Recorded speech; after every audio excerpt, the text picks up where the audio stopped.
आज हम श्रीमद् भगवद गीता में ध्यान योग अध्याय 6 में आगे बढ़ते हैं। जिसका मन उच्छृंखल है उसके लिए आत्म साक्षात्कार का कठिन कार्य होता है, किंतु जिसका मन संयमित है और जो समुचित उपाय करता है उसकी सफलता ध्रुव है, ऐसा मेरा मत है। तात्पर्य, भगवान घोषणा करते हैं कि जो व्यक्ति अपने मन को भौतिक व्यापारों से विलग करने का समुचित उपचार नहीं करता उसे आत्म साक्षात्कार में शायद ही सफलता प्राप्त हो सके।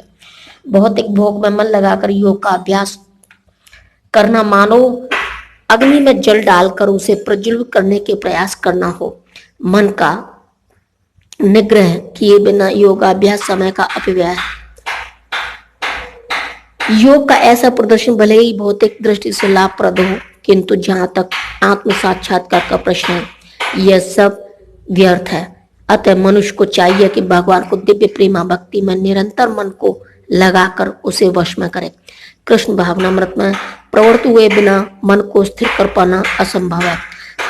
कृष्ण भावना भावित व्यक्ति बिना किसी अतिरिक्त प्रयास के ही योगाभ्यास का फल सफलता से प्राप्त कर लेता है, किंतु योगाभ्यास करने वाले की कृष्ण भावना भावित हुए बिना सफलता नहीं मिल पाती।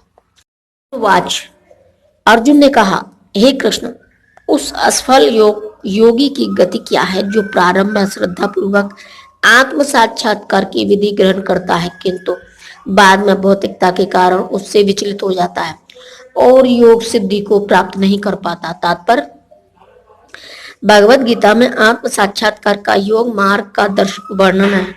आत्म साक्षात्कार का मूलभूत नियम यह है कि जीवात्मा यह भौतिक शरीर नहीं है, अपितु इससे भिन्न है और उसका सुख शाश्वत जीवन, आनंद तथा ज्ञान में निहित है। यह शरीर तथा मन दोनों से परे है। आत्म साक्षात्कार की खोज ज्ञान द्वारा की जाती है। इसके लिए अष्टांग विधि या भक्ति योग का अभ्यास करना होता है।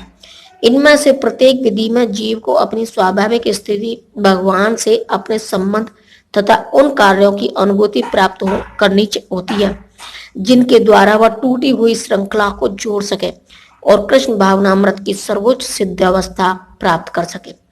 इन तीनों विधियों में से किसी एक का भी पालन करके मनुष्य देर सवेर अपने चरम लक्ष्य को प्राप्त होता है। भगवान ने द्वितीय अध्याय में इस पर बल दिया है कि दिव्य मार्ग में थोड़े से प्रयास से भी मोक्ष की महती आशा है। इन तीनों में से इस युग के लिए भक्ति योग विशेष रूप से उपयुक्त है, क्योंकि ईश साक्षात्कार की यह श्रेष्ठतम प्रत्यक्ष विधि है।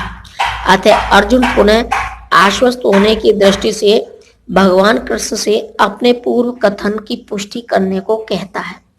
भले ही कोई आत्म साक्षात्कार के मार्ग को निष्ठा पूर्वक का क्यों न स्वीकार करे, किंतु ज्ञान की अनुशीलन विधि तथा अष्टांग योग का अभ्यास इस योग के लिए सामान्यतः बहुत कठिन है। अतः निरंतर प्रयास होने पर भी मनुष्य अनेक कारणों से असफल हो सकता है।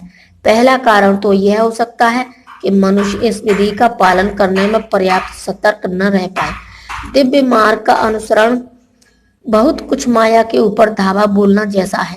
फलतः जब भी मनुष्य माया के पास से छूटना चाहता है, तब वह विविध प्रलोभनों के द्वारा अभ्यासकर्ता को पराजित करना चाहती है। बद्ध जीव पहले से प्रकृति के गुणों द्वारा मोहित रहता है और दिव्य अनुशासनों का पालन करते समय भी उसके पुनः मोहित होने की संभावना बनी रहती है। यही योगाचलित मानस अर्थात दिव्य पथ से विचलन कहलाता है। अर्जुन आत्म साक्षात्कार के मार्ग से विचलन के प्रभाव के संबंध में जिज्ञासा करता है।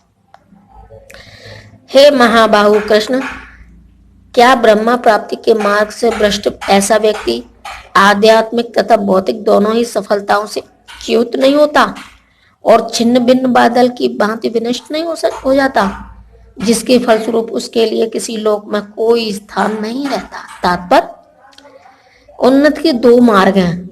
भौतिकतावादी व्यक्तियों की अध्यात्म में कोई रुचि नहीं होती, अतः वे आर्थिक विकास द्वारा भौतिक प्रगति में अत्यधिक रुचि लेते हैं, या फिर समुचित कार्य द्वारा उच्चतर लोकों को प्राप्त करने में अधिक रुचि रखते हैं। यदि कोई अध्यात्म के मार्ग को चुनता है तो उसे सभी प्रकार के तथाकथित भौतिक सुख से विरक्त होना पड़ता है। यदि महत्वाकांक्षी ब्रह्मवादी असफल होता है तो वह दोनों ओर से जाता है। दूसरे शब्दों में वह न तो भौतिक सुख भोग पाता है न आध्यात्मिक सफलता ही प्राप्त कर सकता है। उसका कोई स्थान नहीं रहता, वह छिन्न भिन्न बादल के समान होता है।